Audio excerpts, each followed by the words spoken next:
কিভাবে সম্ভব? মৃতদের এই পৃথিবীতে থাকতে নেই। তুমি তুমি চলে যাও, চলে যাও, প্লিজ চলে যাও। সবটাই কি ইলুশন, নাকি অন্য জগতের কেউ কখনো হাজির হয়ে যায় চোখের পলকে? Bhoot.com with Russell। ঈদ মুবারক, ঈদ মুবারক, ঈদ মুবারক। আপনাদের সবাইকে পবিত্র ঈদুল আজহার শুভেচ্ছা। আশা করছি সবাই ভালো আছেন, ভালোর দলে আছেন, আর ঈদের উৎসবে মেতে উঠেছেন আপনজনদের সাথে। আপনাদের সবার জন্য পবিত্র ঈদুল ফিতরের শুভেচ্ছার সাথে সাথে আপনাদের পরিবার পরিজন যারা আছেন তাদের প্রতিও রইল অনেক অনেক শুভেচ্ছা, ভালোবাসা এবং শুভকামনা। বছরে মাত্র 2 বার আমরা ঈদ পাই এবং এই 2 বার আমরা ঈদটাকে উদযাপন করতে চাই আমাদের পরিবারের সাথে। তারপরেও কি প্রতিবার ঈদ উদযাপন হয়ে ওঠে পরিবারের সাথে? এবারও হয়তো অনেকে পরিবারের কাছে পৌঁছাতে পারেননি। এবারও হয়তো অনেকে ঠিক যেভাবে চেয়েছিলেন সেইভাবে ঈদটাকে উদযাপন করতে পারেননি। সাধ্যের সাথে সাধের যে দূরত্ব, সেই দূরত্ব অনেকের জন্যই হয়তো বেড়ে গিয়েছে। তারপরেও ঈদ আসে। দিন শেষে আমরা ঈদের খুশিতে একটি মুহূর্তের জন্য হলেও মেতে উঠি। যদিও এই ঈদের সময়ও কিছু কিছু ভিন্ন চিত্র আমরা দেখি। কিছু মানুষের দুর্ভাগ্য সেটা আমাদের চোখে পড়ে টিভির পর্দা খুললেই। কিছু কিছু মানুষ এখনো হসপিটালে, কিছু কিছু মানুষ জীবনের বিভিন্ন নানামুখী যন্ত্রণায় কাতর। তাদের প্রতি সমবেদনা জানাচ্ছি এবং তাদের জন্য প্রার্থনা করছি আল্লাহ তাআলার কাছে যে তারা যেন খুব দ্রুত ঠিকঠাক মতন আবারও আমাদের এই খুশির উৎসবে যোগ দিতে পারেন এবং সমস্ত বিপদ আপদ যা কিছু আছে এই কালো মেঘ যেন সরে যায় জীবন থেকে। আপনাদের সবার জন্য অনেক অনেক শুভকামনা। আমি রাসেল আছি আপনাদের সাথে এবং ঈদ স্পেশাল মানেই স্পেশাল একটি ঘটনা এবং সেরকম একটি ঘটনা নিয়েই হাজির হয়েছি। আপনারা সবাই দয়া করে, আমি বলবো যে ঘটনাটি প্রথম থেকে শেষ পর্যন্ত শুনবেন। সুকান্ত মাইতের একটি ঘটনা এবং আমি সেই সাথে অনুরোধ করব যে আপনারা যারা আমাদের ইমেল পাঠাতে চান আমাদের ইমেল অ্যাড্রেসটি মনে রাখবেন, russell.bhoot.com@gmail.com। নাম, ঠিকানা এবং ফোন নাম্বার সহ ঘটনা পাঠাতে হবে আপনাদের। rjrussellbhoot.com ইউটিউব চ্যানেলটি সাবস্ক্রাইব করুন এবং আমাদের সাথে কানেক্টেড থাকুন এবং সব আপডেট পেয়ে যান। আমরা আপনাদের কাছে পৌঁছাতে চাই যত বেশি সম্ভব এবং আপনারা আপনাদের ফেসবুক থেকে হোক বা সোশ্যাল প্ল্যাটফর্ম যেটাই আপনি ইউজ করেন না কেন, যেখানেই থাকেন না কেন, আপনি যদি আপনার বন্ধুদের সাথে আমাদের কথা জানান বা শেয়ার করেন তাহলে হয়তো এই প্রশ্নটা আমাদের আর শুনতে হবে না যে Bhoot.com এখন কোথায় হয়। চলে যাচ্ছি আমাদের আজকের ঘটনায়। আশা করছি প্রথম থেকে শেষ পর্যন্ত ভালো লাগবে আমাদের আজকের এই এপিসোডটি। চলুন শুরু করা যাক। যেভাবে লিখেছেন আমি সেভাবেই পড়ছি। আসসালামু আলাইকুম রাসেল ভাই, পবিত্র ঈদুল আজহারের শুভেচ্ছা জানাই। জানি আল্লাহর রহমতে আপনি সর্বদাই ভালোর দলে থাকেন। রাপি ভাই সহ Bhoot.com-এর সমগ্র টিমের প্রতি অফুরন্ত স্নেহ ও ভালোবাসা ও ঈদের শুভেচ্ছা জ্ঞাপন করে আজ আবারও হাজির হলাম একটি লোমহর্ষক ঘটনা নিয়ে। ভুল ত্রুটি ক্ষমা সুন্দর দৃষ্টিতে দেখার অনুরোধ রইল। চলুন ঘটনায় যাওয়া যাক। অজয় নদীর ব্রিজটা ক্রস করার পর গাড়িটা হঠাৎ থেমে যায়। দেখা যায় সামনের বনেট থেকে ধোঁয়া বের হচ্ছে। গাড়িটা মাত্র কয়েকদিন আগেই সার্ভিসিং করানো হয়েছে। ইঞ্জিন একেবারেই চাঙ্গা, কিন্তু কি হলো কিছুই বোঝা যাচ্ছে না। শেষ প্রহরের আগেই তারাপীঠে পৌঁছাতে হবে। গাড়ি থেকে নামতেই অদ্ভুত দৃশ্যপট চোখের সামনে ভেসে ওঠে। যদিও ফেব্রুয়ারি শেষ, তবুও ভোরের দিকে হালকা ঠান্ডার সাথে কুয়াশা দেখা যায়। সেটাই স্বাভাবিক, কিন্তু এই মাঝরাতে হঠাৎ করে এত কুয়াশা কোথা থেকে এলো? কুয়াশা যে হঠাৎই এসেছে তা বলার কারণ, একটু আগে গাড়ির ভেতর থেকে গ্লাস দিয়ে পরিষ্কার দেখা যাচ্ছিল সামনের অংশটি। কালো পিচের রাস্তাটা ঝোপঝাড়ের বুক চিরে বোলপুরের দিকে এগিয়ে যাচ্ছে, কিন্তু গাড়ির বাইরে আসতেই 10 হাত দূর পর্যন্ত কিছুই দেখা যাচ্ছে না। গাড়ির হেডলাইটের আলোয় যা বোঝা যাচ্ছে, ধোঁয়াটে কুয়াশা সাদা চাদরের মতো ঘিরে রেখেছে গাড়িটাকে। কিছুই বুঝে ওঠার আগেই নজর যায় ব্রিজের নিচে ঝোপঝাড়ের দিকে। কোনো আলোর প্রতিফলন ছাড়াই কয়েক জোড়া সবুজ চোখ ধপ করে জ্বলে উঠল। সেই সঙ্গে বিকট আর্তনাদ। আর বুঝতে বাকি ছিল না অদৃশ্যে কোনো অপ্রাকৃতিক কেউ আশেপাশে আছে। হয়তো তারাপীঠে যেতে দিতে চাইছে না। তান্ত্রিকটিও ততক্ষণে গাড়ি থেকে নেমে এসেছে। ঘাড় ঘোরাতেই পরিস্থিতি স্বাভাবিক করে সে বলে ওঠে, এ তো দেখছি বড্ড সমস্যায় পড়া গেল। গাড়ি খারাপ, এখন যাব কি করে? রাত তখন গভীর, 1টা মতো বাজে। আর কয়েক কিলোমিটার পর বোলপুর টাউন। সেখানে অন্তত পৌঁছাতে পারলে কিছু একটা ব্যবস্থা করা যাবে। অগত্যা কি আর করা যায়, এক পা করে হাঁটা শুরু করলেন তারা। খানিক বাদে খেয়াল করলেন পেছনের দিক থেকে আলোর রেখা ক্রমশ স্পষ্ট হচ্ছে। বোধহয় কোনো গাড়ি আসছে। আশাতীত দৃষ্টিতে ঘুরে দাঁড়িয়ে সেদিকে তাকাতেই গাড়িটা ক্রমশ স্পষ্ট হতে লাগলো। গাড়িটাকে থামার জন্য হাত দেখাতেই হঠাৎই অনুভব করলেন অদৃশ্যে কেউ তাকে সামনের দিকে ঠেলে ধরেছে। তিনি কোনোভাবেই পেছাতে পারছেন না। এদিকে গাড়িটা সবেগে ছুটে আসছে। যেভাবে তিনি রাস্তার মাঝখানে দাঁড়িয়ে আছেন আর অল্প কিছুক্ষণের মধ্যেই গাড়িটা থেকে চাপা দিয়ে চলে যাবে। সাব্বির সাহায্যের জন্য তান্ত্রিককে ডাক দিতেই চমকে যান। কোথায় তান্ত্রিক?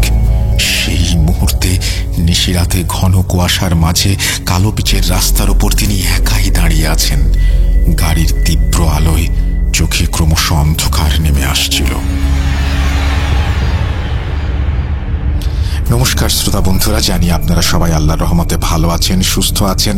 আমি পবিত্র ঈদুল আজহার শুভেচ্ছা জানিয়ে সুকান্ত মাইতি আজ আবারও যে মানুষটির ঘটনা শেয়ার করতে যাচ্ছি তার নাম ও পূর্বের ঘটনা আমি, আপনি, আমাদের সবার স্মৃতির মণিকোঠায় জলজল করছে। জানি ভবিষ্যতেও করবে। তিনি আর কেউ নন, আমাদের সবার প্রিয় সাব্বিরজি। আজ 10 নম্বর ঘটনা শেয়ার করছি। সাব্বিরজি হয়তো এই পৃথিবীর মায়া ত্যাগ করে পরলোক গমন করেছেন, তবুও আমার কলমে ও রাসেল ভাই আপনার উপস্থাপনায় মানুষটি ভূত.কমে এবং আমাদের মনে চিরকাল অমর হয়ে থাকবেন ইনশাল্লাহ। আল্লাহ তাকে জান্নাত প্রদান করুন, আমিন। অনেকেই সাব্বিরজির ঘটনা দেওয়ার জন্য বারবার কমেন্টে অনুরোধ করেছিলেন, তাই আবারও ওনার ঘটনা নিয়ে ফিরে আসা। তাহলে এখন ঘটনায় যাওয়া যাক।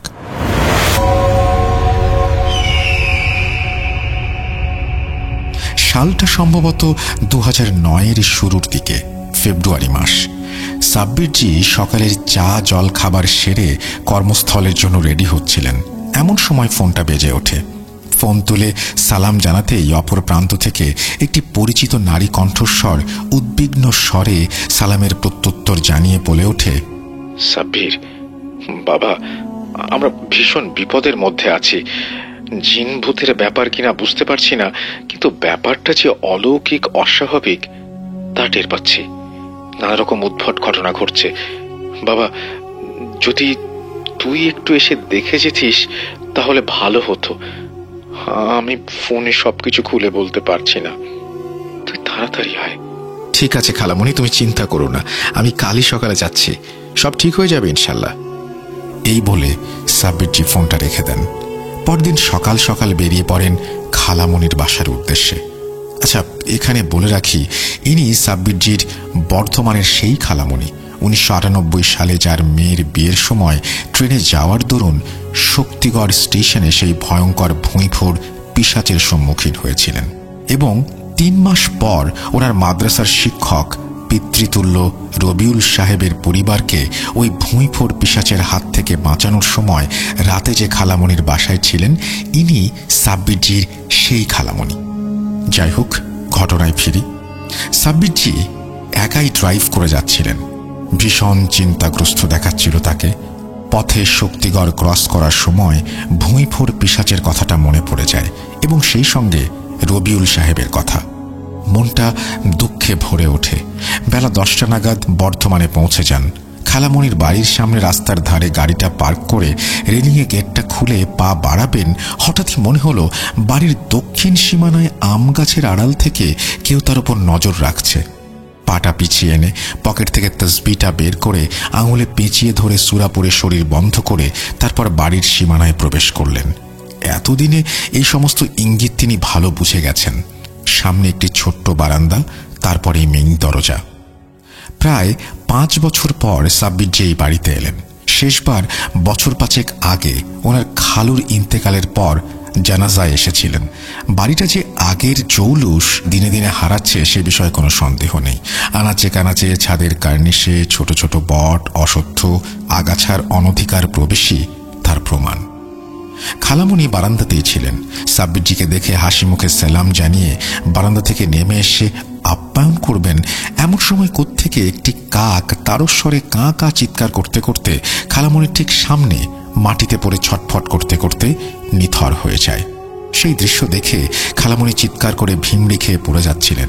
সাব্বিরজি ছুটে গিয়ে তাকে ধরে ফেলেন।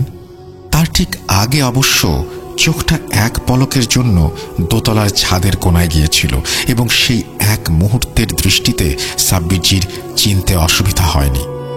একটু আগে যে বিভৎস পচাগলা ভয়ঙ্কর মুখটা গেটের বাইরে তার উপর নজর রাখছিল, সেই পিশাচি ছাদের ওপর থেকে কাকটির ঘাড় মোটকে তাদের দিকে ছুঁড়ে মেরেছে নিজের ক্ষমতা জাহির করার জন্য।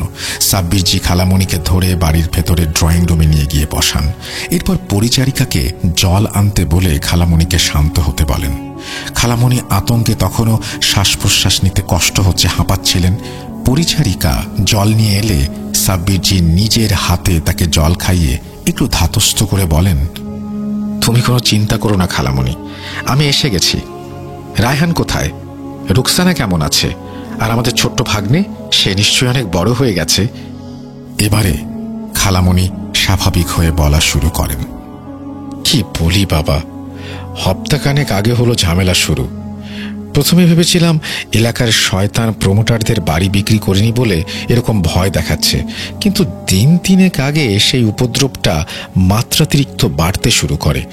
তোর খালু মারা যাবার পর আমি, রায়হান, 2 জন পরিচারক আর আমরা 4 জন মিলে এই বড় বাড়িটাতে থাকি, কিন্তু কোনোদিনও কোনো সমস্যা হয়নি। রোকসানা তো তার আব্বা মারা যাওয়ার 1 বছরের মধ্যেই স্বামী সন্তান সহ সপরিবারে আমেরিকায় সেটেল হয়ে গেল। বছরে একবার আসে, ওই দিন 15 মতো থাকে। ছেলেটা সবে ফার্স্ট ইয়ারে উঠেছে, ব্যবসাপত্র দেখে না, ম্যানেজার এসে হিসাবপত্র বুঝিয়ে দিয়ে যায়। প্রমোটাররা বছরখানেক হলো ঝামেলা করছে, এই বাড়িটা নানাভাবে কিনে নিতে চাইছে, যাতে ভেঙে নাকি নতুন ফ্ল্যাট তুলবে। তোর খালুর স্মৃতি হিসেবে আমি বাড়িটা দিতে চাইনি, এটা তাদের পৈতৃক বাড়ি। আমি বিয়ে হয়ে এই বাড়িতে এসেছিলাম। শুরুতে ইট পাটকেল ঢিল যখন তখন শূন্য থেকে ভেসে আসতো, কখনো জানালার কাঁচ ভাঙত, কখনো আবার গাড়ির কাঁচ। 2-1 দিন এই ঝামেলা ছিল, ভেবেছিলাম প্রমোটাররা করাচ্ছে, থানায় ডায়েরিও করে এসেছি। কিন্তু 3 দিন আগে ভুলটা ভাঙে। সেদিন খাওয়া দাওয়া সেরে রাতে একটু পায়চারি করতে ছাদে গেছি। মিনিটখানেক পায়চারি করার পর দক্ষিণের পাঁচিল ঘাসা আম গাছটা দেখলাম হঠাৎই নড়ে উঠল। ভাবলাম কোনো রাতচরা পাখি হয়তো ছটফট করছে, কিন্তু না। খানিক বাদে যে দৃশ্যটা চোখে পড়ে তার রীতিমতো শিউরে ওঠার মতো। ল্যাম্পপোস্টের আলোয় দেখতে পাই একটি লিকলিকে বিভৎস কুৎসিত মানুষরূপী অবয়ব গাছ থেকে উল্টোভাবে বেয়ে নেমে আসছে। ছাদ থেকে পরিষ্কার বুঝতে পারছিলাম মুখে পচা গলা চামড়াগুলো ঝুলে আছে তার। তা দিয়ে কালচিটে তরল, সম্ভবত রক্তই হবে, যা গড়িয়ে পড়ছিল। চোখ দুটো অদ্ভুতভাবে রক্তের মতো টকটকে লাল আগুনের ভাঁটার মতো জলজল করছিল। দেখলাম অবয়বটি অনায়াসে দেয়াল ভেদ করে আমাদের বাড়ির সীমানায় ঢুকে পড়ে। সীমানায় ঢুকে পড়া মাত্রই হাওয়ায় মিলিয়ে যায়। আমি প্রায় পাথরের মতো কাঠ হয়ে গিয়েছিলাম। হুঁশটা ফেরে ছাদের কোনো একটা যান্ত্রিক গর্জনে। সেদিকে ফিরে দেখি নিচে হাওয়ায় মিলিয়ে যাওয়া অবয়বটা সেই মুহূর্তে ছাদে দাঁড়িয়ে। আমি চিৎকার দিয়ে নিচে নেমে আসি। রায়হান নিজের ঘরেই ছিল, আমার চিৎকার শুনে ছুটে আসে। পাছে ও ভয় পাবে তাই কিছু বলি না। পরদিন থেকে শুরু হয় তাণ্ডব। আচমকাই আমাদের বাড়ির সীমানার ভেতরে কোনো পাখি, পশু, বিড়াল ঢুকলেই অদ্ভুতভাবে মারা যাচ্ছিল। বাজার থেকে তাজা শাকসবজি, মাছ মাংস নিয়ে এসে রান্না করে রাখার মিনিট 10-এর মধ্যেই পচে গলে যাচ্ছিল। এই কয়েকদিন আমরা কোনো রকমে বাজার থেকে খাবার আনিয়ে না রেখে সঙ্গে সঙ্গে খেয়ে শেষ করছি, পাছে সেগুলো আবার খারাপ হয়ে যায়। কিছু বুঝে উঠতে পারছি না। কাল রাতে অবয়বটাকে রায়হানের ঘরের সামনে ঘুরঘুর করতে দেখেছি। পাশের মসজিদের ইমাম সাহেবকেও বলেছিলাম। উনি বললেন ওনার পক্ষে সম্ভব না কোনো বড় হুজুর বা আলেমকে ডাকতে। তখনই তোর কথা মনে পড়ল, তুই তো এই ধরনের কাজ সামলাস। ওই যে সেবার রোকসানার বিয়ের পর বরসুল গ্রামে তোর সেই মাদ্রাসার শিক্ষকের পরিবারকে তুই তো বাঁচিয়েছিলিস, তাই তোকে ফোন দেই। এখন দেখি কি করতে পারিস। এই ঝামেলা থেকে বাঁচা বাবা, না জানি কোন শয়তান জিনের পাল্লায় পড়েছি আমরা। এই বলে খালামণি থামেন। ঠিক সেই সময় রায়হান ঘরে প্রবেশ করে, সাব্বিরজিকে সালাম দেয়।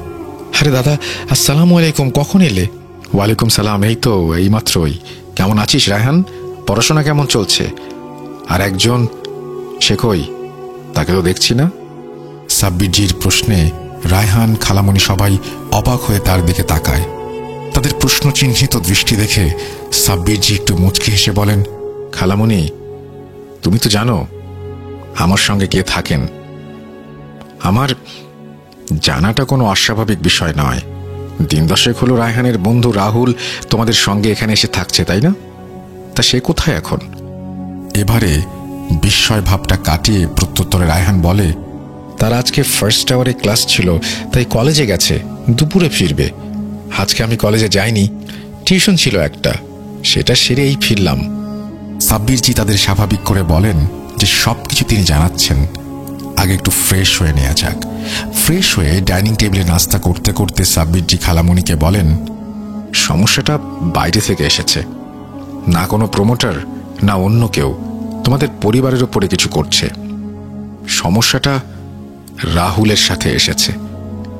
আমি আজ সন্ধ্যায় ইনশাল্লাহ মাগরিবের নামাজ আদায় করে এই বাড়ি বন্ধ করে দেব, তারপরে এই সমস্যাগুলো আর হবে না।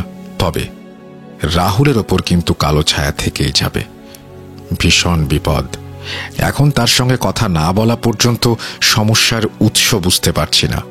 তবে এটুকু নিশ্চিত, এক ভয়ঙ্কর পিশাচ জিন রাহুলের পেছনে লেগেছে এবং তার পিছু পিছু তোমাদের বাড়িতে ঢুকেছে।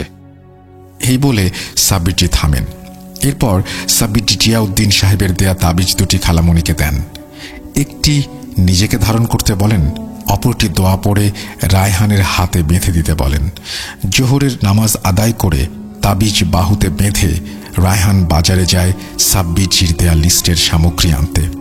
সেগুলি হলো যথাক্রমে 4টি শিশি, 4টি পেরেক, তিলের তেল। বাকি সামগ্রী সাব্বিরজি নিজেই সঙ্গে নিয়ে এসেছেন। বর্ধমানে আসার পূর্বে সাব্বিরজির সাথে জিয়াউদ্দিন সাহেবের ঠিক কি কথা হয়েছে, এখন আসে সেই প্রসঙ্গে। বর্ধমানে আসার আগে রাতে সাব্বিরজি জিয়াউদ্দিন সাহেবের সঙ্গে দেখা করেন এবং তিনি এই সামগ্রীর লিস্ট দিয়েছিলেন। এখন আসি কি কথা হয়েছিল। আসলে আগের দিন খালামণির ফোন রাখার পর সাব্বিরজি কিছুটা দুশ্চিন্তায় পড়ে যান। কর্মস্থল থেকে ফিরে সন্ধ্যায় জিয়াউদ্দিন সাহেবকে স্মরণ করতে করতে ওনার চোখ লেগে যায়। স্বপ্নে দেখেন একটি ছেলে খালামণির বাসায় প্রবেশ করল। চেহারা অস্পষ্ট ছিল, তবে তার পেছনে একটি বিভৎস কুৎসিত দেখতে অবয়বও প্রবেশ করছে। ঠিক পরম মুহূর্তে ঘরটি কালো ধোঁয়ায় ভরে যায় এবং ধোঁয়া কাটার সঙ্গে সঙ্গে যে দৃশ্যটি তিনি দেখেন তা দেখে তিনি আতঙ্কে আঁতকে ওঠেন। সাব্বিরজি দেখেন এই ছেলেটি গলাকাটা অবস্থায় মেঝেতে পড়ে আছে এবং খালামণি ও রায়হান বিভৎস কাটাছেঁড়া অবস্থায় ঘরের সিলিং থেকে ঝুলে আছে। সাব্বিরজি চিৎকার করে চোখ খুলতেই দেখেন সামনে জিয়াউদ্দিন সাহেব দাঁড়িয়ে। তিনি উদ্ভ্রান্তের মতো জিয়াউদ্দিন সাহেবের দিকে তাকান। জিয়াউদ্দিন সাহেব তাকে শান্ত হতে বলে অদৃশ্য হন এবং কয়েক মিনিট পর পুনরায় ফিরে এসে সাব্বিরজিকে বলেন, সাব্বির, তুমি যা স্বপ্নে দেখেছ তা কেবলই ভবিষ্যৎ বিপদের পূর্বাভাস এবং মায়ার খেলা। সমস্যাটা তোমার খালামণির বাড়িতে নয়, বা কেউ তাদের ওপরে কোনো কালো জাদু বা কোনো কিছু করেনি। সমস্যাটা নিজে থেকেই হেঁটে এসেছে তোমার খালামণির বাড়িতে। এই মুহূর্তে দিন দশেক হলো তোমার খালাতো ভাইয়ের বন্ধু রাহুল নামে একটি ছেলে তাদের বাড়িতে এসেছে। সমস্যাটা তার সঙ্গেই বাসায় ঢুকেছে। শয়তান পিশাচ কোনো কিছু রেয়াদ করে না, সামনে যাকেই পায় তারই অনিষ্ট করে। তাই বেশি দিন সেই বাড়িতে থাকলে শয়তান তোমার খালামণি ও তোমার খালাতো ভাইয়ের অনিষ্ট করবে। আমাদের শীঘ্রই বাড়িটাকে বন্ধ করতে হবে। তবে শয়তানের উৎপত্তি কোথায়, কেনই বা সে রাহুলের পেছনে পড়েছে, তা কিছুই বুঝতে পারছি না। আপাতত তুমি কালকে গিয়ে বাসাটি বন্ধ করবে। মাগরিবের আজানের পর সূরা পাঠ করে 4টি শিশির ভেতর 4টি পেরেক, তিলের তেল ও আমি মদিনার আতর দিচ্ছি তা মিশিয়ে শিশি বন্ধ করে 4 কোণায় পুঁতে দেবে এবং সমগ্র বাড়িতে আবে জমজমের পানি ছিটিয়ে দেবে। এছাড়া আমি 2টো তাবিজ দিচ্ছি, যা তোমার খালামণি এবং খালাতো ভাইকে পড়তে বলো। যতক্ষণ না রাহুলের ওপর থেকে সমস্যা কেটে যাচ্ছে ততক্ষণ পর্যন্ত যেন তাবিজগুলো ওনাদের শরীরে থাকে। শয়তানটা যেহেতু একবার নজর দিয়েছে, তাই ওদের অনিষ্ট হওয়ার সম্ভাবনা আছে। তুমি আগামীকাল গিয়ে রাহুলের কাছ থেকে সমস্ত বিষয়টি জানার চেষ্টা করো। আর আমার মনে হয় রাহুল কিছু একটা লুকিয়েছে রায়হানের কাছে। এই বলে জিয়াউদ্দিন সাহেব সালাম জানিয়ে অদৃশ্য হন। বেলা 1টা নাগাদ রায়হান সব জিনিসপত্র নিয়ে সাব্বিজির হাতে দেয়। রাহুল তখনও আসেনি, ওর দুপুরে ফেরার কথা। তবে রাহুল আসার আগে সাব্বিরজি রায়হান ও খালামণিকে পরিষ্কারভাবে বুঝিয়ে দেন হুট করে রাহুলকে কোনো কিছু জিজ্ঞেস যেন না করে। উনি মাগরিবের পর বাড়ি বন্ধ করে তারপরে রাহুলকে নিয়ে বসবেন।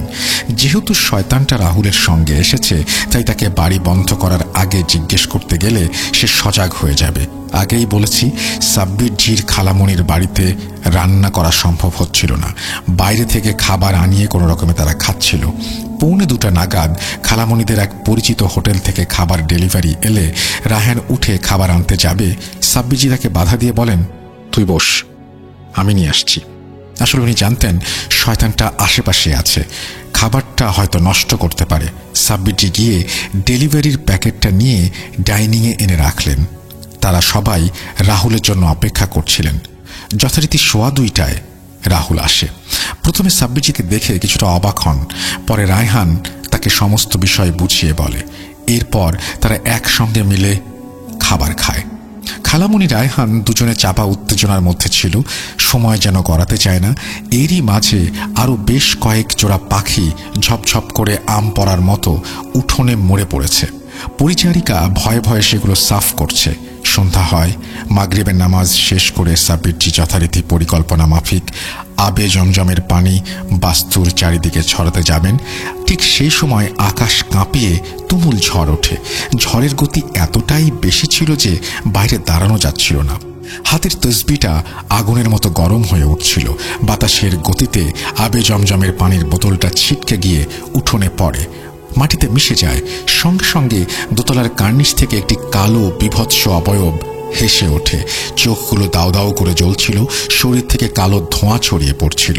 সেই অবয়বটি সাব্বিরজি ছাড়া আর কেউ দেখতে পাচ্ছিল না। সেই মুহূর্তে সাব্বিরজির মাথা গরম হয়ে যায়। উনি সূরা ইখলাস পাঠ করে তসবিহ উঁচিয়ে চেঁচিয়ে উঠতে যাবেন। ঠিক সেই সময় ঘাড়ের কাছে একটা শীতল স্পর্শ অনুভব করলেন।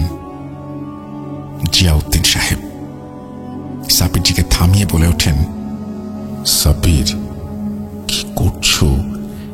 নিজের স্নায়ুর উপর নিয়ন্ত্রণ রাখো। শয়তান তার খেলা দেখাবেই। যেহেতু রাহুল এখানে আছে, তাই শয়তান পিশাচ কোনো মতেই চাইবে না। আমি তাকে আটকাচ্ছি। তুমি কয়েক ফোঁটা মদিনার আতর ছড়াও, তাতেই হবে। এবং তাড়াতাড়ি বাস্তুর সীমানার 4 কোণায় শিশুগুলো পুঁতে দাও। এই বলে জিয়াউদ্দিন সাহেব শূন্যে ভেসে চলে যান। এদিকে খালামণি ও রায়হান সাব্বিরজির কথা মতো জোরে জোরে একটি বিশেষ সূরা পাঠ করছিলেন। হঠাৎই তারা সবাই শুনতে পায় ছাদের ওপর প্রবল তাণ্ডবের শব্দ। সাব্বিরজি আর দেরি না করে রায়হানকে বলেন তাড়াতাড়ি শিশিগুলো দিতে। আগেই পরিচারক বাড়ির 4 কোণায় 4টি গর্ত খুঁড়ে রেখেছিল। সাব্বিরজি সূরা পাঠ করতে করতে শিশিগুলো এক এক করে 4টি গর্তে পোঁতা মাত্রই ঝড়টা থেমে যায়। এখানে একটা কথা বলতে ভুলে গেছি। সাব্বিরজি বলেছিলেন ঝড়টা নাকি সেই মুহূর্তে শুধু বাস্তুর ভেতরেই হচ্ছিল। ল্যাম্পপোস্টের আলোয় বোঝা যাচ্ছিল বাইরে একটা পাতাও নড়েনি। ঝড় থেমে যেতে সাব্বিরজি, খালামণি, রায়হান ও রাহুল সবাইকে ভেতরে যেতে বলেন। উনি একটু বাদেই যাচ্ছেন। ওনারা ভেতরে যেতে জিয়াউদ্দিন সাহেব আসেন। ওনাকে বিধ্বস্ত দেখাচ্ছিল। উনি মানুষের মতো হাঁপাতে হাঁপাতে বলে ওঠেন, সাব্বির, এটি কোনো সাধারণ পিশাচ নয়। হিন্দু ধর্মের কোনো কবিরাজ বা তান্ত্রিকের অনেক বছরের সাধনার ফল। এত সহজ হবে না এর সঙ্গে মোকাবেলা করা। আপাতত শয়তানটা এখান থেকে গেছে, কিন্তু আমি তাকে নিঃশেষ করতে পারিনি। আমিও ঠিকমতো পেরে উঠতে পারছিলাম না। আমি আমার জগতে যাচ্ছি, আরো কিছু বিষয় বুঝতে হবে। তুমি ততক্ষণে রাহুলের কাছ থেকে সমস্ত বিষয়টা শোনো। কিছু একটা আছে যেটা রাহুলই বলতে পারবে। সেখান থেকে হয়তো আমরা কোনো রাস্তা পাব। এই বলে জিয়াউদ্দিন সাহেব বিদায় নেন। সাব্বিরজি বাড়ির ভেতর প্রবেশ করতেই দেখেন খালামণি, রায়হান, রাহুল তিনজনের ড্রয়িং রুমে বসে আছে। সাব্বিরজি তাদেরকে আশ্বস্ত করে বলেন যে শয়তানটা এই ভিটা ছেড়ে চলে গেছে, কিন্তু রাহুলের ওপর বিপদ কাটেনি। সেই শুনে রাহুল চমকে ওঠে এবং উদ্ভ্রান্তের মতো প্রশ্ন করে, মানে কি, আমার ওপর কেন শয়তানের ছায়া থাকবে? আমি তো এখানে আসার পরে সব দেখছি। রাহুলের কথা শুনে খালামণি, রায়হান বিস্ময়ে রাহুলের দিকে তাকাচ্ছিল। বোঝা যাচ্ছিল রাহুলের চোখ মুখে ভয় ও কিছু একটা লুকানোর আভাস। সাব্বিরজি রাহুলকে শান্ত হতে বলেন এবং ধীরে ধীরে বিষয়টা খুলে বলেন যে শয়তান তার পেছনে এসেছিল, কিছু একটা তাদের পরিবারের মধ্যে ঘটেছে যেটা রাহুল লুকিয়ে যাচ্ছে। সবকিছু শুনে এবারে রাহুল শান্ত হয়ে চুপচাপ সোফায় বসে পড়ে। রাহুল ধীর স্বরে বলতে শুরু করে, কোনো শয়তান পিশাচের হাত আছে কিনা বলতে পারবো না, তবে লাস্ট 6 মাস ধরে কিছু জিনিস আমাদের পরিবারের মধ্যে ঘটে চলেছে যা খুবই দুঃখজনক এবং ভয়ঙ্কর। 6 মাস আগে আমার কাকা মারা যান। কাকার 2 মেয়ে রিয়া ও টিয়া। রিয়া এবছর মাধ্যমিক দিত, কিন্তু যা সব ঘটে চলেছে তাই এবছরও ড্রপ দেয়। 2 মাস আগে রিয়ার ছোট বোন টিয়া অস্বাভাবিকভাবে মারা যায়। পুলিশের পোস্টমর্টম রিপোর্ট অনুযায়ী কোনো আকস্মিক শকের কারণে টিয়ার হৃদস্পন্দন নাকি থেমে গিয়েছিল। আরও কিছু ইনসিডেন্ট ঘটেছে যা আপনাকে এবার সবটা খুলে বলি। আমার গ্রামের বাড়ি বোলপুরের কাছের গ্রামে। জমিদার না হলেও দাদুর আমল থেকে আমাদের বিষয় সম্পত্তি নেহাত কম নয়। মাঠে প্রায় 100 বিঘের মতো জমি, চালের কল, রেডিমেড গার্মেন্টস ব্যবসা বোলপুর শহর সহ বর্ধমানেও। আমার বাবারা 2 ভাই ছিলেন, কোনো বোন নেই। আমার জন্মের 1 বছরের মাথায় গাড়ি দুর্ঘটনায় আমার মা বাবা দুজনেই মারা যান। দাদু ছিলেন না। তখন থেকেই আমি ঠাকুমার কাছেই বড় হই। পরে কাকিমা আসায় কাকিমা, কাকা আমাকে নিজের সন্তানের মতো মানুষ করেছেন। আমাদের বর্ধমানেও একটা বাড়ি আছে। আমি তখন ক্লাস 8-এ পড়ি। আমার পড়াশোনা ও ছোট ছোট বোন দুটোর ভালোভাবে লেখাপড়ার জন্য ঠাকুমা জোর করে আমাদের বর্ধমানে পাঠিয়ে দেন। তবে থেকে আমরা বর্ধমানে থাকি, 2 বোন, কাকিমা ও আমি। কাকা ঠাকুমার সাথে গ্রামেই থাকতেন, জমিজমা ও ব্যবসাপত্র দেখতেন। সপ্তাহে 2 দিন অবশ্য আমাদের সাথে থাকতেন বর্ধমানের ব্যবসা দেখার সুবাদে। বছর 2-1 হলো ঠাকুমা স্বাভাবিক বার্ধক্যজনিত কারণে মারা যান। ঠাকুমা মারা যাওয়ার পর জানতে পারি গ্রামের বাড়ির অর্ধেক অংশ, অর্ধেক জমি, চালের মিলের অর্ধেক ছাড়া বাকি অর্ধেক জমিসহ বর্ধমানের বাড়িটা ও রেডিমেড গার্মেন্টসের ব্যবসা ঠাকুমা আমার নামে করে দিয়েছেন। এতে অবশ্য কাকার কোনো আপত্তি ছিল না। তারা তো আমাকে নিজের ছেলের মতোই মানুষ করেছেন, আর তাদের নিজেদের কোনো ছেলেও ছিল না।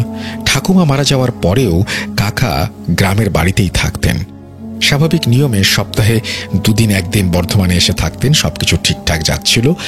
মাস 6 আগে অঘটনটা ঘটে। সেবার 2 বোনকে নিয়ে কাকিমা বিশ্বকর্মা পুজোর হপ্তাখানেক আগেই গ্রামের বাড়ি চলে যান। এখানে বলে রাখি, আমাদের গ্রামের বাড়িতে বিশ্বকর্মা পূজা থেকে মায়ের আগমনের ঘণ্টা বেজে যেত।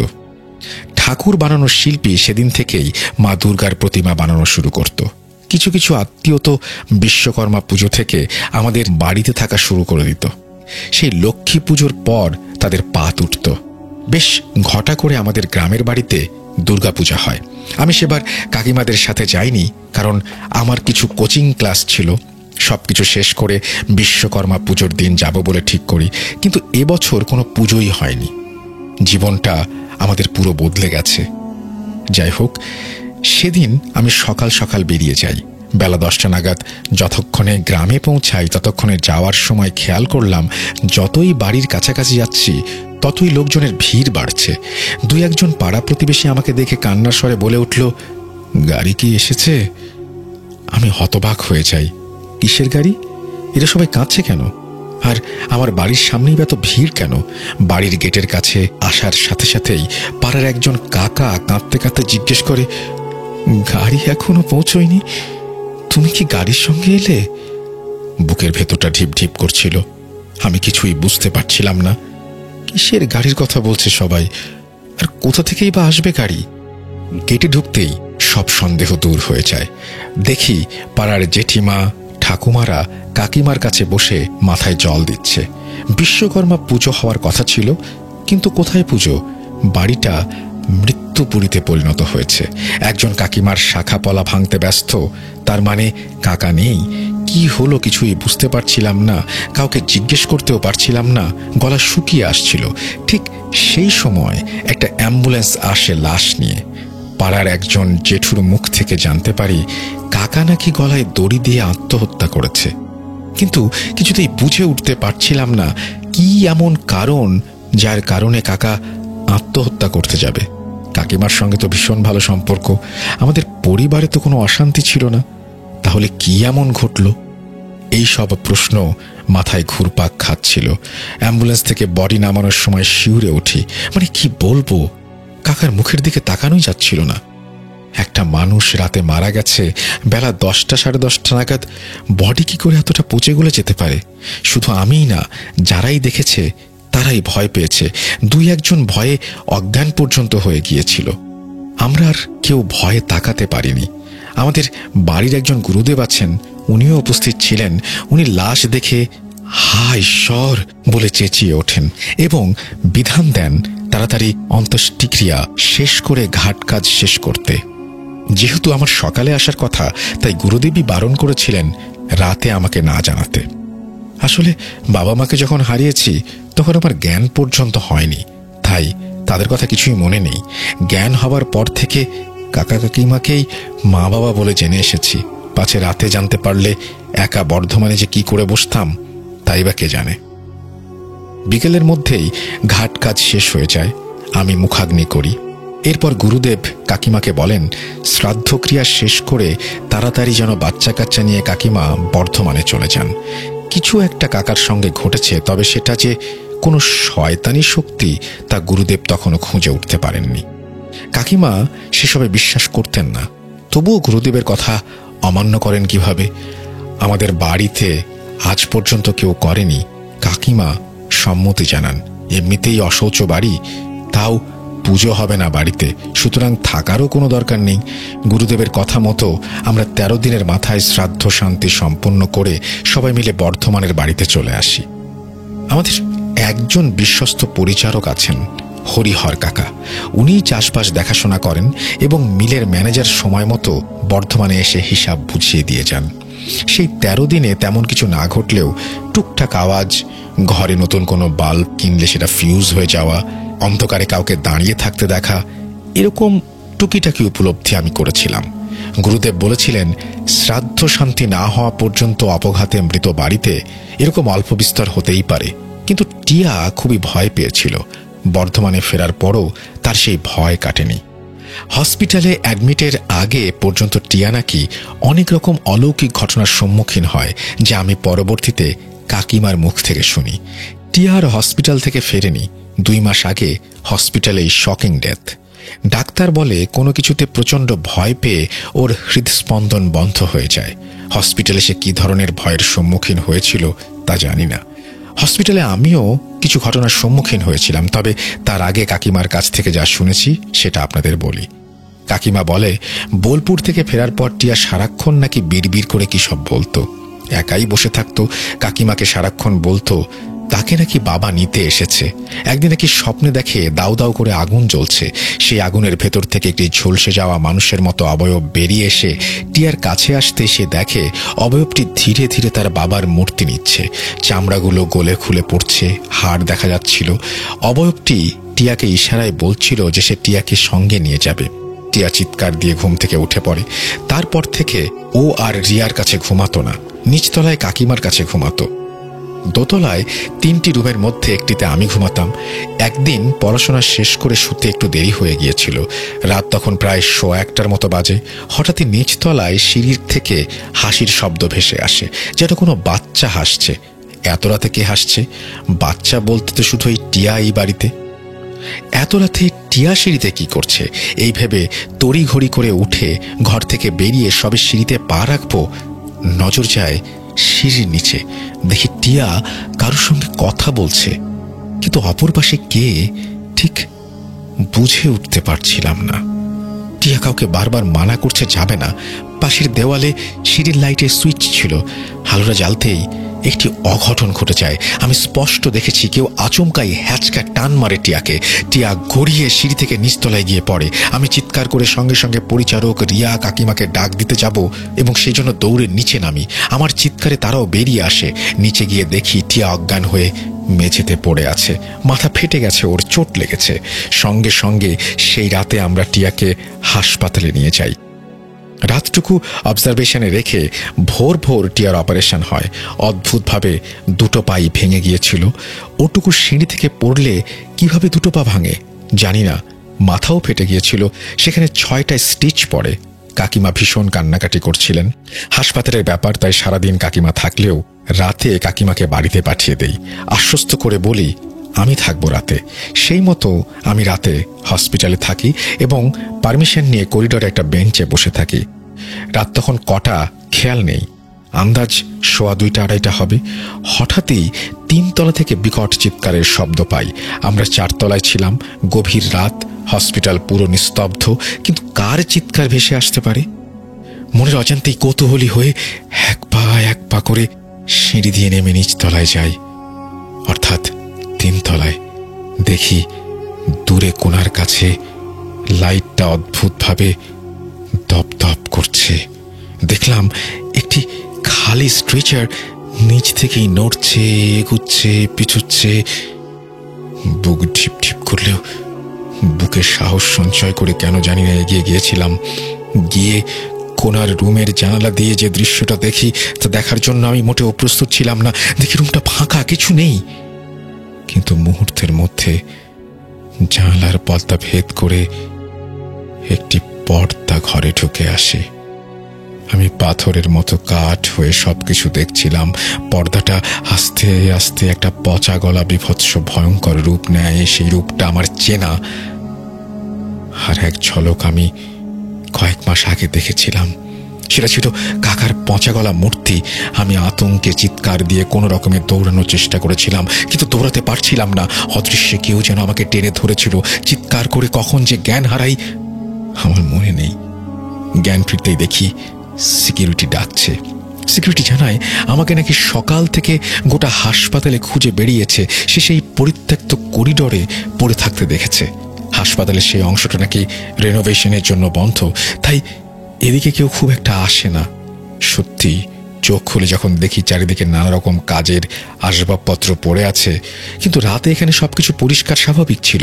সিকিউরিটি বলে, আপনি তাড়াতাড়ি ওপরে যান, সব শেষ হয়ে গেছে। কি শেষ হয়ে গেছে? আমি উদ্ভ্রান্তের মতো সিকিউরিটিকে জিজ্ঞেস করতে করতে ছুটে যাই ওপরে। দেখি কাকিমা রিয়া কান্নাকাটি করছে। রিয়ার মামাও ছিলেন। তিনি বললেন যে সব শেষ, টিয়া আর নেই। আমি টিয়ার মুখের দিকে তাকাতে পারছিলাম না। মুখটা হাঁ হয়ে আছে, চোখগুলো বড় বড় করে বেরিয়ে আছে, যেন ঠিকরে বেরিয়ে আসবে। শরীরটা কাঠ হয়ে গেছে। ডাক্তার বললেন, ঠিক বুঝতে পারছি না, তবে মনে হচ্ছে কোনো কিছু দেখে প্রচন্ড ভয় পেয়েছে। শক খেয়ে হঠাৎ ওর হার্টটা বন্ধ হয়ে মৃত্যু ঘটেছে। আমার মুখ থেকেও সমস্ত ঘটনা শুনে কাকিমা ভীষণ ভয় পায়। আমরা সেদিনই গুরুদেবকে ফোন করি। বডি আর গ্রামের বাড়ি নিয়ে যাওয়া হয় না, বর্ধমানেই দাহ সংস্কার করি। শ্রাদ্ধ শান্তির কয়েকদিন পর এবারে রিয়া মাঝে মাঝেই সেই ভয়ঙ্কর অবয়ব দেখা শুরু করে। রিয়া জানায়, একদিন স্কুল থেকে ফেরার সময় গেটের সামনে চাদর মুড়ি দেয়া একজন লোক এসে ফট করে রিয়ার হাতটা ধরে ফেলে। রিয়া চিৎকার দিতেই চাদরটা সরে যায় মুখ থেকে, এবং তার বর্ণনা অনুযায়ী সেই বিভৎস পচাগলা মুখটি নাকি অবিকল তার বাবার মতো। আমরা সঙ্গে সঙ্গে গুরুদেবকে জানাই। গুরুদেব তখনও ঠিক বুঝে উঠতে পারছিলেন না সমস্যাটি কোথা থেকে হচ্ছে। উনি সেই দিন রাতেই আমাদের বাসায় আসেন, কিছু যজ্ঞ হোম শান্তি করেন এবং কাকিমাকে বলেন, দেখো মা, এই ভয়ঙ্কর পিশাচ শক্তিকে কেউ জাগ্রত করেছে, কিন্তু কে, কিসের জন্য তা আমি এখনো বুঝে উঠতে পারছি না। ভালো হয় তোমরা এই বাড়িটা যদি ছেড়ে দাও, আমি কবজ করে দিচ্ছি। এটা ধারণ করে রেখো, তাহলে অন্তত শয়তানটা তোমাদের কাছে আসতে পারবে না। কিন্তু এই বাড়িটা যেহেতু তোমাদের বংশের সঙ্গে যুক্ত এবং আমি এখনো সমস্যার গোড়াটি খুঁজে উঠতে পারিনি, তাই এখানে থাকাটা রিস্ক হয়ে যাবে। কটোয়ায় তোমার বাপের বাড়ি চলে যাও। রাহুল কলেজের হোস্টেলে শিফট হয়ে যাবে যতদিন না সমস্যা মেটে। সেই মতো কাকিমা রিয়াকে নিয়ে কাটোয়া চলে যান এবং আমি কলেজের হোস্টেলে শিফট হয়ে যাই। সামনে পরীক্ষা, পড়াশোনা হোস্টেলে থাকলে ঠিকমতো হয়ে ওঠে না, তাই রায়হান একরকম জোর করে তাদের বাড়িতে নিয়ে আসে। বিশ্বাস করুন দাদা, আমি জানতাম না যে পিশাচ আমার পিছু পিছু এই বাড়িতে এসে উঠবে। হোস্টেলে যেহেতু অনেক মানুষের ভিড়, তাই হয়তো সেখানে আসেনি বা আমি টের পাইনি। তবে মাঝে মধ্যে চাদর মুড়ি দেয়া একটা মানুষ দেখতাম, কিন্তু তখন অতটা গুরুত্ব দেয়নি। কাকিমা রিয়া কটোয়াতে মোটামুটি সুস্থ ছিল, সেখানে আর কোনো সমস্যা হয়নি দেখে আমিও এসব কিছু ভুলে গিয়েছিলাম। এখানে আসার পর প্রথম আন্টি ভেবেছিল প্রমোটাররা হয়তো ডিস্টার্ব করছে, আমিও তাই ভাবি। তারপর থেকে খাবার দাবার নষ্ট হয়ে যাওয়া শুরু হয়, মরা পশু পাখি উঠোনে পড়তে শুরু করে। আমার কেমন জানি ভয় হচ্ছিল, কিন্তু সেই শয়তান যে আমার পিছু পিছু এখানে এসেছে এটা ধারণা করতে পারিনি। আসলে দিনের শেষে রায়হান অন্য ধর্মের, আমি অন্য ধর্মের, তাই হয়তো ভেবেছিলাম যে এখানে কিছু হবে না। আর খাবার নষ্ট হওয়া, মরা পশু পাখি পড়া, এগুলোই প্রথমেই দেখেছিলাম। এর আগে আমাদের বাড়িতে এরকম কিছু হয়নি। এরপর যা হয়েছে বাকিটা তো আপনি জানেন। এই বলে রাহুল থামে। সাব্বিরজি রাহুলকে আশ্বস্ত করেন, বলেন, ইনশাল্লাহ আল্লাহ চাইলে সবকিছু ঠিক হয়ে যাবে। শয়তানটা কখনো জয়ী হয় না, সাময়িক শক্তি দেখালেও কখনো পেরে উঠতে পারে না। সে তোমার ধর্মেই হোক বা আমার ধর্মেই হোক, শয়তান শয়তানি। তুমি কোনো চিন্তা করো না, আমি কালই তোমাদের বর্ধমানের বাড়িতে একবার যেতে চাই। এরপর রাহুল, রায়হান শুতে চলে যায়। সাব্বিরজিও খালামণিকে আশ্বস্ত করে গেস্ট রুমে চলে যান। হঠাৎই কনকনে ঠান্ডা হাওয়ায় সাব্বিরজি চমকে উঠে দেখেন গাড়িটা সবেগে ছুটে চলেছে ঘন জঙ্গল মাঠঘাটের বুক চিরে। পাশে একজন তান্ত্রিক গোছের মানুষ বসে, উনি ইশারায় সাব্বিরজিকে রাস্তা দেখিয়ে চলেছেন। সাব্বিরজি নিজেই গাড়ি চালাচ্ছিলেন। তিনি অবাক হয়ে দেখছিলেন, মাঝে মাঝে তান্ত্রিকটা তার দিকে তাকিয়ে গম্ভীর স্বরে বলছে, আমাদের ভোররাত্রির মধ্যেই তারাপীঠে পৌঁছাতে হবে, তবেই রাহুলের পরিবারকে বাঁচানো যাবে। দেরি করো না, গাড়ি ছোটাও সাব্বির। সাব্বিরজি কেমন যেন কিছু বলতে গিয়েও বলতে পারলেন না। গাড়ি যেন আপনা হতেই ছুটে চলেছে। খানিক বাদে তান্ত্রিক জানায় যে আর অল্প কিছুক্ষণের মধ্যেই বোলপুর আসবে। অজয় নদীর ব্রিজটা ক্রস করার পর গাড়িটা হঠাৎই থেমে যায়। সাব্বিরজি দেখেন সামনের বনেট থেকে ধোঁয়া বের হচ্ছে। কিন্তু এমন কেন ঘটল? গাড়ি তো বেশ চাঙ্গা ছিল, রিসেন্টলি সার্ভিসিং করানো হয়েছে। সাব্বিরজি মনে মনে বলে উঠলেন। গাড়ি থেকে নেমে বনেট খুলতেই বোঝা গেল গাড়ির ইঞ্জিন কোনোভাবে খারাপ হয়ে গেছে।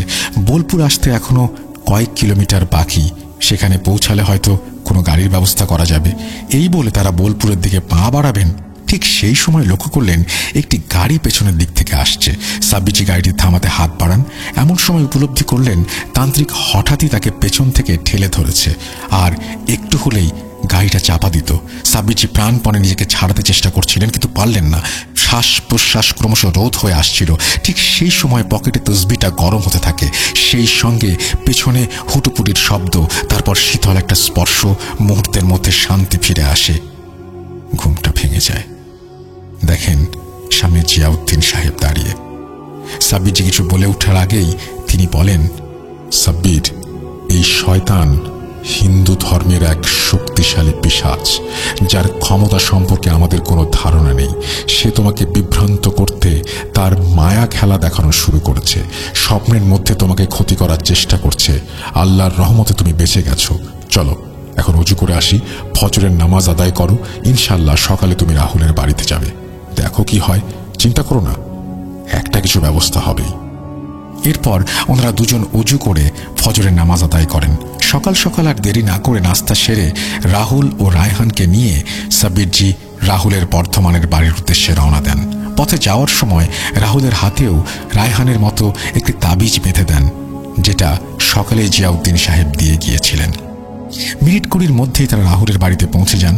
বিপদের আশঙ্কা ভেবে সাব্বিরজি রাহুল ও রায়হানকে বাড়ির সীমানার বাইরে রেখে নিজেই ভেতরে প্রবেশ করেন।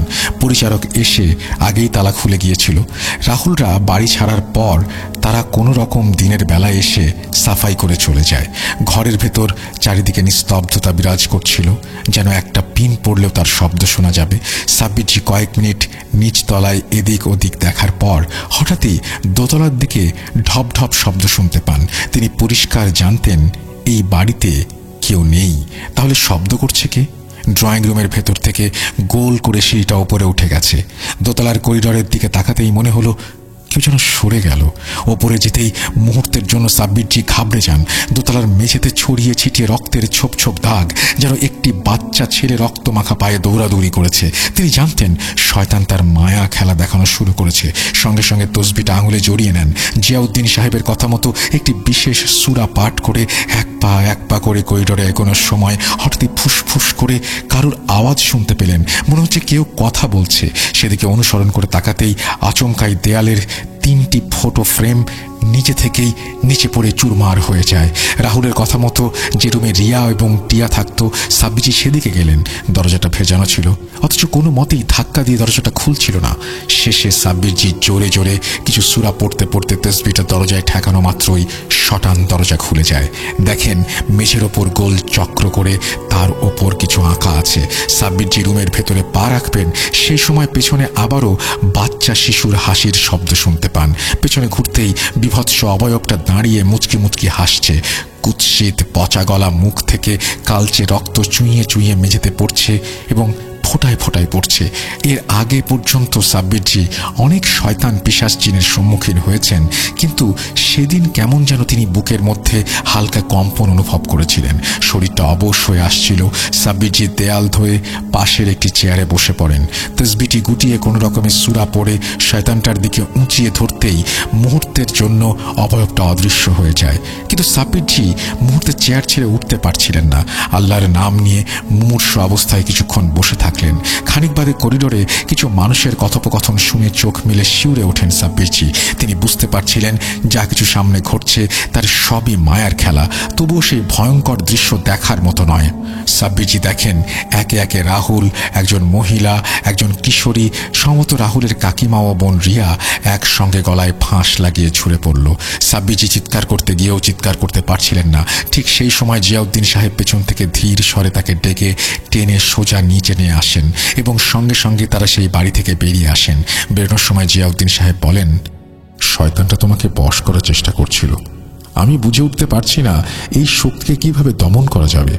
তবে যারা বা যে এই শক্তিকে পাঠিয়েছে তারা রাহুলের বংশকে নির্বংশ করতে চায়। এর ক্ষমতা অপরিসীম। এক্ষুনি এখান থেকে চলে যাও, রাতে কথা হবে। সাব্বিরজিকে বিধ্বস্ত অবস্থায় বাইরে বেরিয়ে আসতে দেখে রাহুল রায়হান চিন্তায় পড়ে যায়। কি হয়েছে জানতে চাইলে, ও কিছু না বলে সাব্বিরজি তাদেরকে নিয়ে খালামণির বাড়ির উদ্দেশ্যে রওনা দেন। রাহুলের বাড়ি থেকে চলে আসার সময় সাব্বিরজি একবার ঘাড় ঘুরিয়ে পেছন দিকে তাকিয়েছিলেন। তিনি দেখেন শয়তানটা বারান্দায় দাঁড়িয়ে হাসছে। পাড়ার গলিটা পেরিয়ে ডান দিকে মেইন রাস্তায় উঠবেন, ঠিক সেই সময় হাত 25 দূরে কেউ যেন রাহুলকে ডাক দিল। হাত 20-25 দূরে হলেও জটাধারী লোকটিকে সাব্বিরজির কেমন যেন চেনা চেনা মনে হচ্ছিল। কোথায় যেন তিনি দেখেছেন, কিন্তু ঠিক বুঝে ওঠার আগেই রাহুল বলে, ওনাদের গুরুদেব। কাছে গিয়ে পরিচয় করাতে সাব্বিরজি চমকে ওঠেন। মনে পড়ে যায় তিনি বলতে যাবেন, তার আগে গম্ভীর স্বরে সেই গুরুদেব বলে ওঠেন, এখন না, আমি রাহুলকে নিয়ে মন্দিরে যাচ্ছি, বিকেলে আপনাদের বাড়ি গিয়ে কথা হবে। আরো কিছু বলার আগেই রাশভারী লোকটা রাহুলের হাত ধরে ওখান থেকে নিয়ে চলে যায়। রাহুলও কিছু বলতে পারে না। সাব্বিরজির কেমন একটা অস্বস্তি হচ্ছিল। জিয়াউদ্দিন সাহেব ঠিক করে সমস্যাটা সামলাতে পারছেন না। কি করে এই সমস্যার সমাধান হবে তিনি নিজেও বুঝতে পারছিলেন না। উল্টো দিকে হাঁটতে হাঁটতে মনে হলো সাব্বিরজি একবার ঘুরে রাহুলের দিকে তাকাবেন, এবং সেটা তিনি করতেই দেখেন ওই বয়স্ক গুরুদেবও সেই মুহূর্তে তার দিকে ঘাড় ঘুরিয়ে তাকিয়েছে। সেই চাহনিতে কেমন একটা অস্বস্তি ছিল। রাস্তায় তেমন কিছু কথা হয়নি রায়হানের সঙ্গে। তারা বাড়ি ফিরে আসেন। দুপুরে খাওয়া দাওয়া শেষ করে সাব্বিরজি পায়চারি করছিলেন। মন কিছুতেই শান্ত হচ্ছিল না। রাহুল ফোন ধরছে না, কি যে হচ্ছে কিছুই বোঝা যাচ্ছে না। এদিকে খালামণির বাসায় ফিরে সাব্বিরজি বার কয়েক জিয়াউদ্দিন সাহেবকে স্মরণ করেছেন, কিন্তু তিনিও সেই মুহূর্তে আসছিলেন না। বিকেলে কলিং বেলটা বাজতেই সবাই জিজ্ঞাসু দৃষ্টিতে দরজার দিকে তাকান। দেখেন সকালে সেই জটাধারী বয়স্ক রক্তাম্বর পাঞ্জাবি ধারণকারী ব্যক্তিটি দাঁড়িয়ে। নমস্কার জানিয়ে ভেতরে আসার অনুমতি চাইতে সাব্বিরজি আপ্যায়ন করে ওনাকে ভেতরে নিয়ে আসেন, কিন্তু মনটা তখনও উদ্বিগ্ন হয়ে আছে। রাহুল নেই। বয়স্ক মানুষটি কিছু বলে ওঠার আগেই সাব্বিরজি জিজ্ঞেস করেন, রাহুল কোথায়? প্রশ্ন শুনে জটাধারী আচার্য মশাই কৌতূহলী ও উদ্বিগ্ন স্বরে বলে ওঠেন, সে কি, রাহুল তো আমাকে বিকেলে এই বাড়িতেই আসতে বলেছিল, সেই মতো ঠিকানাও দিয়েছিল। রাহুল কোথায়? আচার্য মহাশয়ের কথা শুনে সাব্বিরজির সঙ্গে সঙ্গে উঠে পড়েন এবং কেউ কিছু বলার আগেই বলেন যে ওনার সঙ্গে যেতে রাহুলের বাড়িতে যেতে হবে, হাতে সময় নেই, পথে যাওয়ার সময় সমস্ত কিছু খুলে বলবেন। সেই মতো তারা বেরিয়ে পড়েন। পথে যেতে যেতে আচার্য মশাইকে সকালের সমস্ত ঘটনা খুলে বলেন সাব্বিরজি। আচার্য মশাই বলেন, আমি সমস্যার উৎস খুঁজে পেয়েছি, এখন সমাধানের পদ্ধতি পরিকল্পনা করা বাকি, কিন্তু তার আগে রাহুলকে খুঁজে বের করতে হবে। শয়তান পিশাচের মায়া যখন তার বংশের ওপর, তখন রাহুলকে শয়তানটা তুলে নিয়ে গিয়ে তাদের বাড়িতেই কোথাও রেখেছে। দেরি না করে সোজা রাহুলের বাড়িতে পৌঁছান তারা। তখন সন্ধ্যা হয়ে এসেছে। রাস্তাঘাটে ল্যাম্পপোস্টের লাইট, আশেপাশে বাড়ির লাইট জ্বললেও রাহুলদের বাড়িতে কোনো লাইট ছিল না, যেন মৃত্যুপুরীর মতো দেখাচ্ছিল বাড়িটাকে। রেলিংয়ের গেটটা খুলে ভেতরে ঢুকতেই তারা দেখেন ছাদ থেকে রাহুলের আর্তনাদ ভেসে আসছে। সঙ্গে সঙ্গে সাব্বিরজি ছুটে ভেতরে প্রবেশ করেন। ভেতরে প্রবেশ করতেই একটি অদ্ভুত জিনিস সবার চোখে পড়ে। ড্রয়িং রুমে রক্ত দিয়ে গোলাকার গণ্ডি এবং তার ভেতরে তারা চিহ্ন আঁকা দেখে আচার্য মশাই চেঁচিয়ে ওঠেন, হায় ঈশ্বর, এ তো মৃত্যু চক্র। আর দেরি না করে সবাই ছুটে যান ছাদে। গিয়ে দেখে রাহুল দেয়ালের মধ্যে সেঁটে আছে ঝুলন্ত অবস্থায়, যেন মনে হচ্ছে কেউ তাকে দেয়ালে টাঙিয়ে দিয়েছে। ওরা ছাদে পৌঁছানোর সাথে সাথেই সাব্বিরজি মদিনার আতর তার উপর ছিটিয়ে দেন। সঙ্গে সঙ্গে রাহুল সকালের সেই ফটো ফ্রেমের মতোই দেয়াল থেকে খসে পড়ে মেঝেতে এবং তার ভেতর থেকে একটি কালো ধোঁয়ার মতো কিছু একটা মিলিয়ে যায় অন্ধকারে। আচার্য মশাই সমানে মন্ত্র পড়ে যাচ্ছিলেন। এরপর রাহুলকে ধরাধরি করে সবাই খালামণির বাড়ি নিয়ে আসে। রাত 9:15 নাগাদ রাহুলের জ্ঞান ফেরে। জ্ঞান ফিরতে রাহুল আতঙ্কে কাঁপতে কাঁপতে বলে, গুরুদেব, আমাকে ডেকে নিয়ে বাড়ির সীমানায় ঢোকার পর আমার আর কিছু মনে ছিল না। জ্ঞান ফিরতে দেখে আমি শূন্যে দেয়ালে ঝুলে আছি। কাকারূপী পচা গলা অবয়বটা বিদঘুটি টাইপের হাসি দিচ্ছিল আর বলে বেড়াচ্ছিল, আজ নাকি আমার শেষ দিন। আমি সেটা শুনে আর্তনাদ করে উঠি। তারপর তোমরা উপরে আসো। সাব্বিরজি শুনে চিন্তায় পড়ে যান। কি করে সুরাহা করবেন কিছুই বুঝে উঠতে পারছিলেন না। সেই সময় রাহুলের গুরুদেব আচার্য মশাই বলেন, এই শয়তানকে পাঠিয়েছে তা আমি বের করতে পেরেছি, সে বিষয়ে পরে বলছি। এখন এই শয়তানটাকে কিভাবে শেষ করব সেটা ভাবা দরকার। সমস্যা হয়ে দাঁড়িয়েছে, এই শয়তানটাকে পাঠিয়েছে বা যার নির্দেশে এই শয়তানটি এসেছে তারা আর এই পৃথিবীতে নেই। তাই শয়তানটাকে মুক্ত করা বা সেই মৃত্যুগণ্ডির ফাঁদ থেকে মুক্ত করার পদ্ধতিও বেশ জটিল। আমাকে তারাপীঠ গিয়ে একটি বিশেষ যজ্ঞানুষ্ঠান করতে হবে, তবে আমি একা পেরে উঠতে পারবো না। সাব্বির, আপনাকেও এই বিষয়ে আমাকে সাহায্য করতে হবে। ততক্ষণে আর এক দফা চা সরবরাহ করা হয়ে গেছে। চায়ে চুমুক দিয়ে সাব্বিরজি আচার্য মশাইকে গতরাতের স্বপ্নের কথা বলতে যাবেন, তার আগে আচার্য মশাই বলে উঠলেন, দেখুন সাব্বির, পরমেশ্বর এক ও অদ্বৈতম। তিনি আপনার মহান আল্লাহ, আমার ঈশ্বর। আপনি যেরকম তার উপাসনা করেন, আমিও দীর্ঘ 50 বছর ধরে উপাসনায় আছি। সেই সুবাদে ওনার কৃপায় আমি কিছু ক্ষমতার অধিকারী হয়েছি, যার জন্য আমি জানি আপনি গতরাতে ঠিক কি স্বপ্ন দেখেছেন, শয়তানটা আপনাকে কি দেখিয়েছে, আর আমি এও জানি আপনার সঙ্গে একজন পাক ফেরেশতা সবসময় থাকেন। আপনার সাথে দেখা করার পর আমি তা উপলব্ধি করতে পেরেছিলাম। এই কার্যকলাপ সম্পূর্ণ করতে আপনাদের সাহায্য আবশ্যক। আপনাকে বিভ্রান্ত করতে সেই স্বপ্ন দেখিয়েছিল পিশাচ। আপনার মতিভ্রম ঘটাতে সে আমার প্রতিচ্ছবিকে বিরূপভাবে আপনার সামনে প্রস্তুত করেছিল, যাতে একটা ভুল ধারণার সৃষ্টি হয়। আগামীকাল অমাবস্যা, কাল রাতে আমরা তারাপীঠে একটি বিশেষ যজ্ঞানুষ্ঠান করব। আপনি রাহুলের সাথে আমার সঙ্গে সেখানে উপস্থিত থাকবেন, কেননা আপনি না থাকলে আমার পক্ষে সেই শয়তানকে যজ্ঞের কাছে টেনে আনা সম্ভব হবে না। আর আপনার সাথে যে পাক ফেরেশতা আছেন তাকে অনুরোধ করবেন কটোয়ার রাহুলের কাকিমা ও বোনকে যেন সুরক্ষিত রাখেন। শয়তানটা আপ্রাণ চেষ্টা করবে শেষ খেলা খেলতে, আর সেটা কোনো মতে খেলতে দেয়া যাবে না। ও হ্যাঁ, আর একটু ঘুরপথেই তারাপীঠ যাব। যে পথ আপনি স্বপ্নে দেখেছেন সেই পথে যাওয়াটা সুবিধাজনক হবে না, তাই আমরা দুপুর এখান থেকে বেরিয়ে পড়ব। এই বলে আচার্য মশাই থামেন।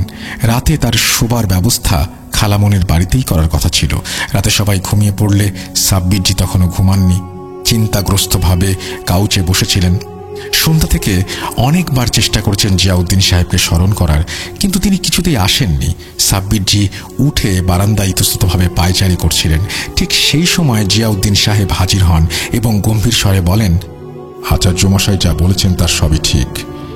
যে বা যারা এই শয়তানকে জাগ্রত করেছে তারা নিজেরাই এই পৃথিবীতে নেই। তাই শয়তানকে থামানোর জন্য পদ্ধতিটা খুবই কষ্টকর। সেই জন্যই আমি কোনো সুরাহা খুঁজে পাচ্ছিলাম না। যেহেতু এই শয়তান পিশাচ বিধর্মী, তাই আমারও সঠিক পদ্ধতি জানা ছিল না। আচার্য মশাই যা বলেছেন আমাদের সেভাবেই অগ্রসর হওয়া দরকার। রাহুলের কাকিমা ও তার মেয়েকে আমার জিনের দল পাহারা দিয়ে সুরক্ষিত রাখবে। তোমার খালামনির বাসাতেও আমার একদল জিন থাকবে পাহারায়। তাতে এদিকেও কোনো সমস্যার সৃষ্টি যেন না হয় সেই ব্যাপারটাও ঠিক থাকবে। আচার্য মশাই যখন যজ্ঞে বসবেন তুমি সেই এলাকার চারিদিকে থেকো এবং কোনোভাবেই রাহুলের হাতটা ছাড়বে না। যজ্ঞের সময় হয়তো শয়তানটা কোনো রকমে রাহুলকে টানার চেষ্টা করতে পারে। আমিও থাকবো সেখানে। এই বলে জিয়াউদ্দিন সাহেব চলে যান। পরদিন সকালে যথারীতি সবাই প্রস্তুত হন। রায়হান যেতে চাইছিল, কিন্তু সাব্বিরজি তাকে মানা করেন, খালামনির সাথে থাকতে বলেন।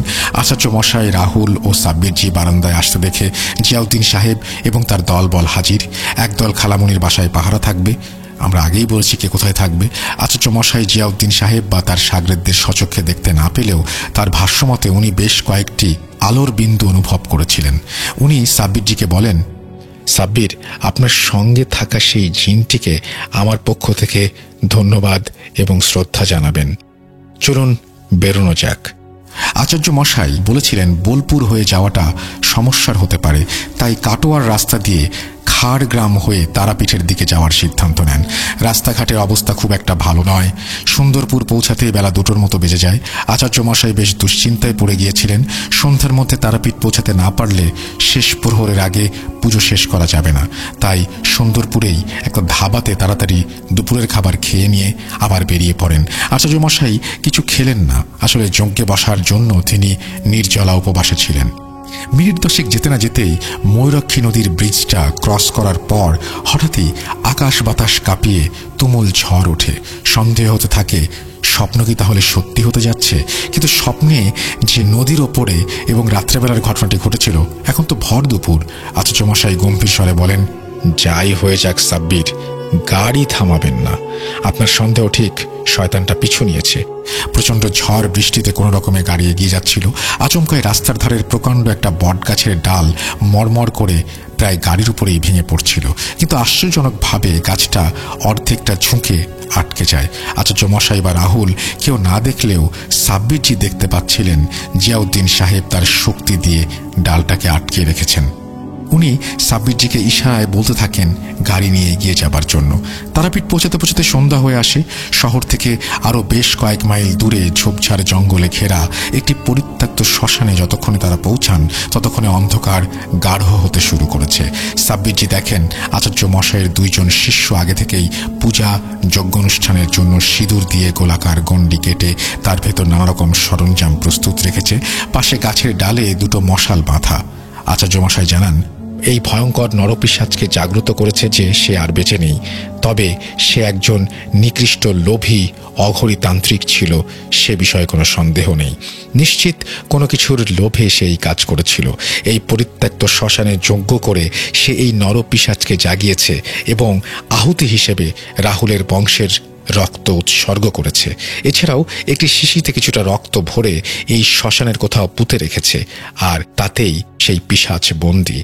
এখন তাকে মুক্ত করে সমূলে শেষ না করা পর্যন্ত নিস্তার নেই। কয়েক মাস ধরে নানাভাবে চেষ্টা করেও এই সমস্যার উৎস খুঁজে পাচ্ছিলাম না।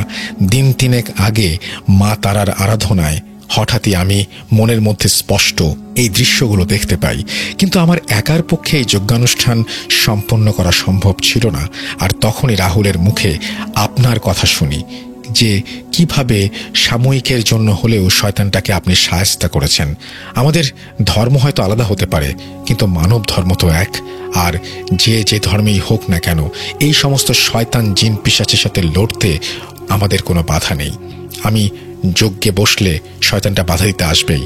দেখবেন সাব্বির, শেষ প্রহরের আগে শয়তানটা যেন কোনোভাবেই এই গণ্ডির মধ্যে প্রবেশ করতে না পারে। এরপর আচার্য মশাই গোলাকার গণ্ডির ভেতর নির্দিষ্ট স্থানে বসে যজ্ঞানুষ্ঠান শুরু করেন। এদিকে রাহুল বংশের রক্তের ব্যাপারটা শুনে ভীষণ চিন্তা করছিল।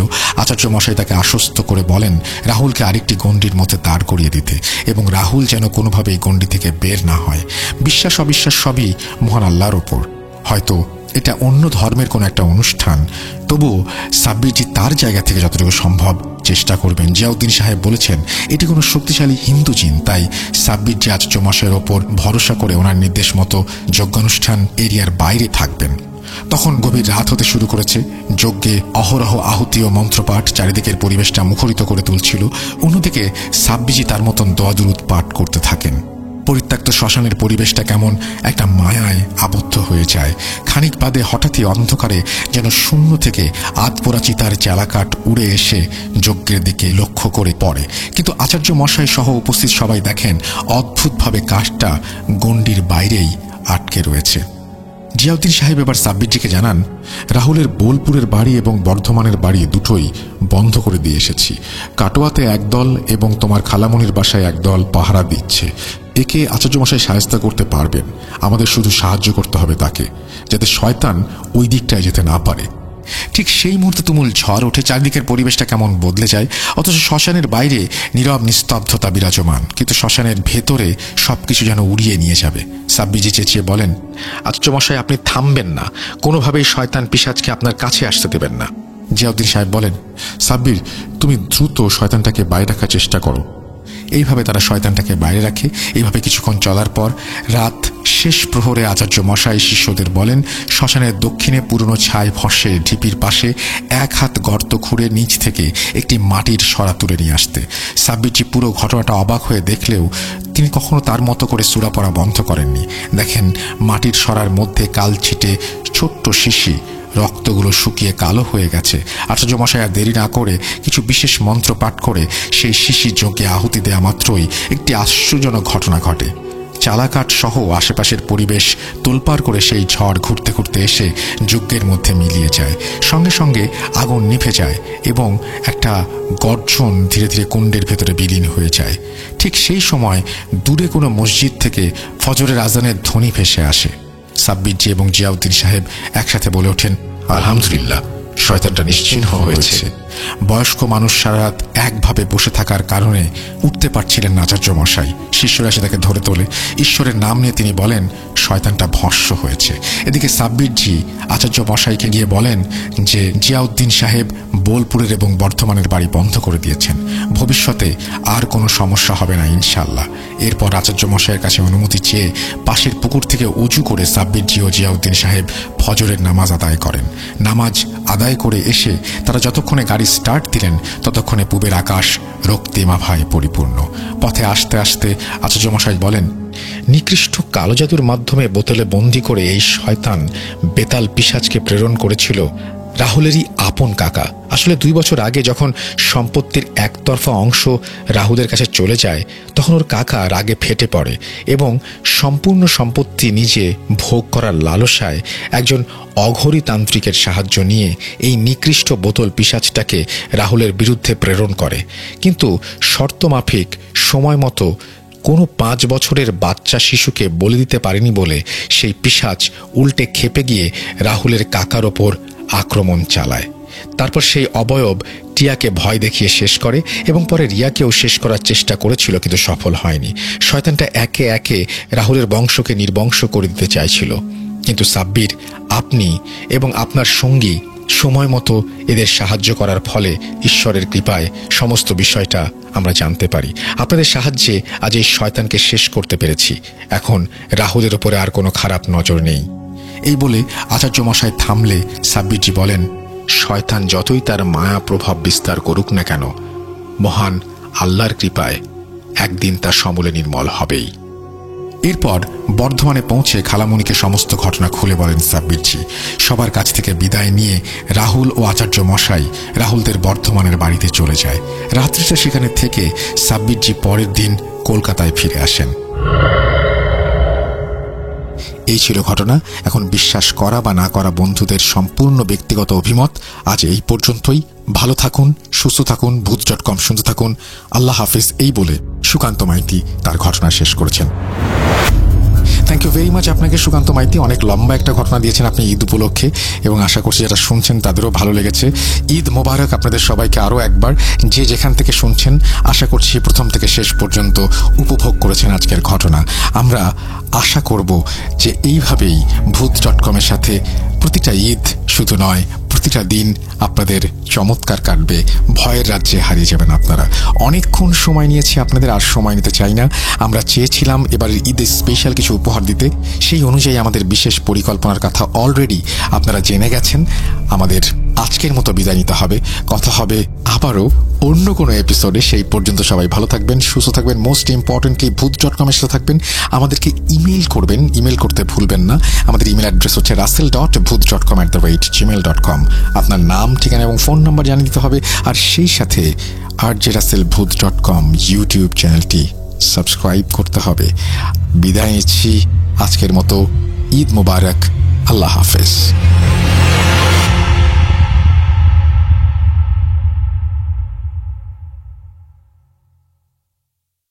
Welcome back. আপনাদের সবাইকে অনেক অনেক ধন্যবাদ এতক্ষণ পর্যন্ত আমাদের সাথে থাকার জন্য। অনেক অনেক শুভকামনা রইল। সব সময় এই ইউটিউব চ্যানেলটি সম্পর্কে আপডেট পেতে আমাদের ইউটিউব চ্যানেলটিকে সাবস্ক্রাইব করুন। আশা করছি আমরা একসাথে অনেকটা পথ হাঁটব। আজকের মতো এখানেই বিদায় নিচ্ছি। সবাই ভালো থাকুন, সুস্থ থাকুন। মোস্ট ইম্পর্টেন্টলি ভূত.com-এর সাথে থাকুন। আল্লাহ হাফেজ।